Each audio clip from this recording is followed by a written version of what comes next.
Першай лекторыі прысвяцілі тэме «Абраз, багаслоўе, філасофія, мастацтва» не выпадкова. Самая богатая коллекция музея выратаваных мастацкіх каштоўнасцей прысвечаны менавіта абразам.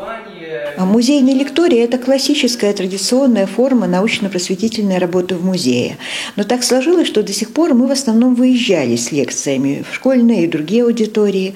И вот решили вернуться к этой классической форме работы и приглашаем теперь посетителей на лекции в музей. Мы думаем, что музейная атмосфера, она способствует, создает особую ауру, в которой, наверное, тот же самый материал, тот же самый рассказ будет восприниматься немножко по-особенному.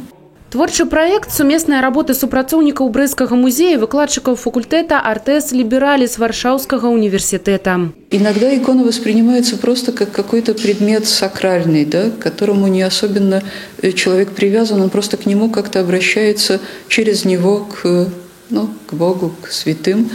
Но очень многие, особенно люди, которые как-то чувствуют пластическую форму, чувствуют живопись, для них важно также то, что художник выразил через вот эту свои собственные структуры, а потом через структуры формы. Гісторыя стварэння абразоў, іх сюжэты. Таксама апавядальнікі супастаўлялі абразы з бытавымі картинами. В Бресте не первый раз и не второй, но на такой лекции в музее первый раз я очень радуюсь, что есть возможность поговорить про иконные традиции. Здесь, в этом месте и в этом музее, где сохраняются такие интересные произведения искусства иконного.